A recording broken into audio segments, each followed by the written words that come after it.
Pierre Aski, bonjour. Bonjour Nicolas. Pierre, vous nous parlez des menaces d'annexion de la Cisjordanie. Il s'appelle Bezalel Smotrich, ministre des Finances d'Israël et en charge de l'administration civile de la Cisjordanie occupée.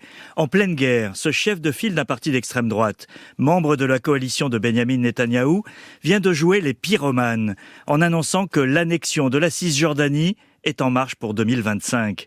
Cette annonce est évidemment une retombée de l'élection de Donald Trump aux États-Unis. Le ministre pense qu'elle crée une dynamique favorable à son agenda de colonisation de ce qui reste des territoires palestiniens. Le choix hier par le président élu comme futur ambassadeur en Israël de Mike Huckabee, un évangéliste favorable aux thèses des colons, va dans son sens.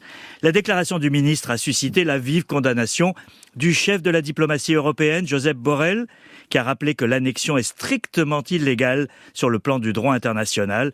Benyamin Netanyahou, lui, n'a pas réagi, il laisse faire et tranchera en temps voulu. Mais Pierre, cette annexion est-elle possible ? Alors ça fait plusieurs années, Nicolas, que Netanyahou et ses alliés tournent autour de cette proposition. Ils y avaient renoncé une première fois pour ne pas gêner le processus des accords d'Abraham, l'établissement de relations diplomatiques avec plusieurs pays arabes. Les deux partis d'extrême droite, celui de Bezalel Smotrich et celui d'Itamar Ben-Gvir, le ministre de la Sécurité nationale, sont partisans du grand Israël, pas de place pour le compromis. Aujourd'hui, avec un allié comme Trump à la Maison-Blanche et un rapport de force militaire qui a de nouveau basculé en faveur d'Israël, les partisans de l'annexion se sentent le vent en poupe. Qui pourra s'y opposer dans une communauté internationale atomisée et impuissante ? En Cisjordanie vivent quelques 3 millions de Palestiniens qui subissent l'occupation depuis 1967 et le grignotage de leurs terres par quelques 450 000 colons israéliens.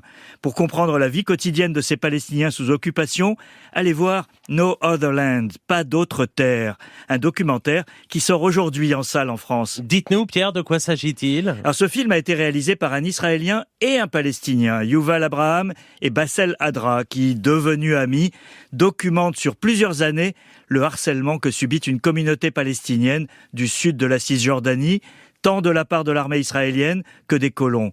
Le jeune Palestinien filme même l'assassinat de son cousin par un colon. Des images qui font hélas écho à des événements fréquents. No Other Land a été primé au Festival de Berlin au début de l'année et les deux jeunes gens, Yuval Abraham et Bassel Adra, ont reçu la semaine dernière à Paris le prix du courage journalistique remis par le ministre des Affaires étrangères, Jean-Noël Barrot. Leur témoignage puissant n'empêche pas le rouleau compresseur de la colonisation d'avancer, ni d'ailleurs Bezalel Smotrich de venir à Paris aujourd'hui pour participer à une réunion publique d'une organisation extrémiste baptisée Israel is Forever. Embarrassé, le gouvernement laisse faire tout en niant tout contact avec le sulfureux ministre. L'ère Trump commence décidément très fort. Merci Pierre Aski.